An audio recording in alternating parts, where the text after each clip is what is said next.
Hey everybody! So, first off, the lighting is kind of horrible because it's late at night, but I kind of just wanted to make this video real quick.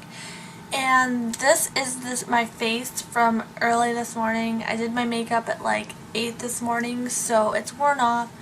Like I've said before, I don't want to waste makeup just to make a video, so this video doesn't really concern my face, so this is just making my intro. But what I wanted to do in this video is show you how I've lately been depotting my Wet n Wild palettes, just because they were getting really bulky. I mean, when you have a bunch of these big plastic palettes, you know, it gets annoying. And you have to kind of sift through them all to find which color you want. In my case, I have a lot of them and I use them frequently. So when I have to dig through to find the one I want, it's really annoying.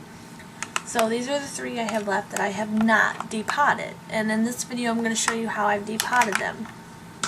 Now what I did was, I just put them in old MAC palettes. So this is what one of them looks like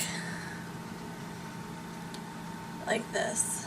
So these are some single Wet n Wild shadows I had, some trios, and then these are some of the ones like this. So that's what it looks like. So if you want to see how I did this to get my palettes less, you know, taking up less space and more manageable and easier to use, go ahead and keep watching. Okay, so the items you are going to need to do this are as follows. You will most importantly need a lighter of some sort. Lighter. You need an object to push the shadow out of the palette once it has been melted. I just have this screwdriver that I think came from like a eyeglass repair kit or something like that.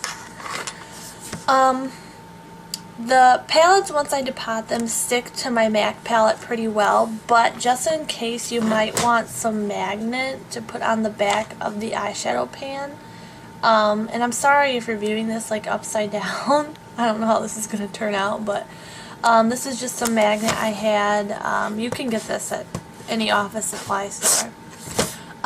You will need a empty palette. I have one I'm adding to. I'm adding to this one. Let me show you this way. This palette right here, as you can see, it's got a little bit of room. I can put some stuff there and some shadows down there.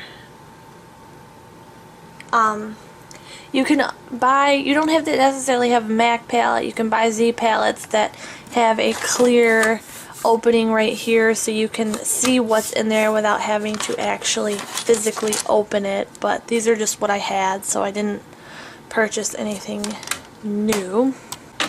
The first thing you want to do is you want to take your palette.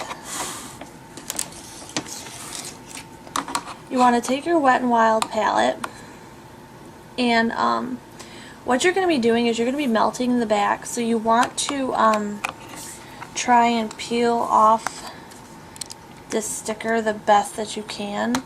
Some are going to come off easier than others, but just try your best to get off as much of the sticker that you can.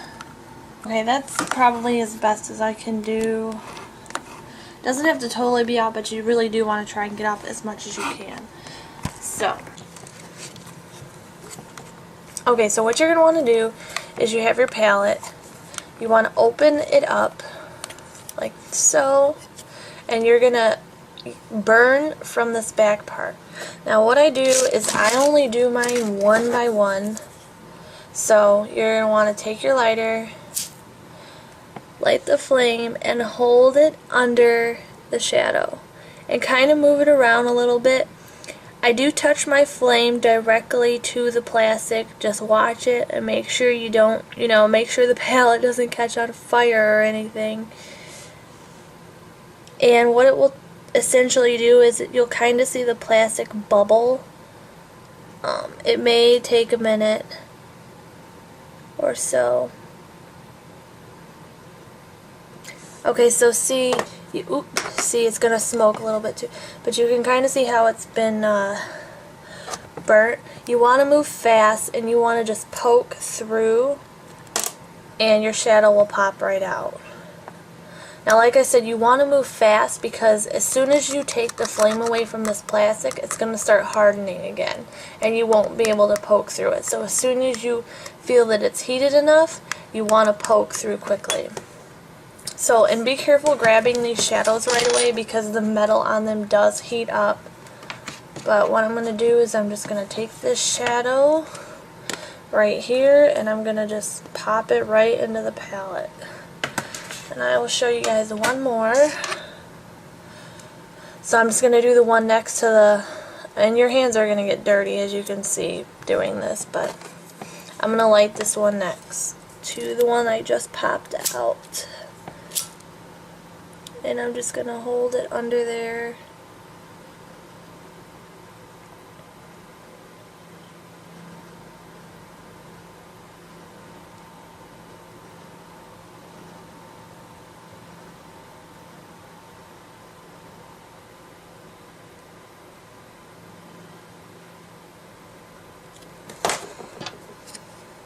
Alright, I'm going to take it and I'm going to poke it through, and as you can see it's going to push right out. And then I just kind of pull it from the front. And you have those two right there all depotted.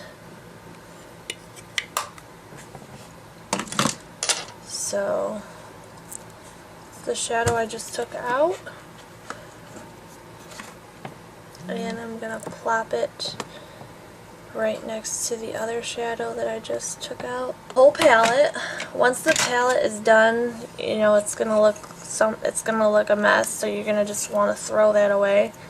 But this is a very good way to kind of have all your shadows in one palette and, you know, not have to worry about fumbling through every single Wet n Wild palette you have to find the color you want. So, yes, like I said, your hands are going to get dirty. If you have any questions about any of this that I showed you, just please feel free to ask, and I will see you guys next time.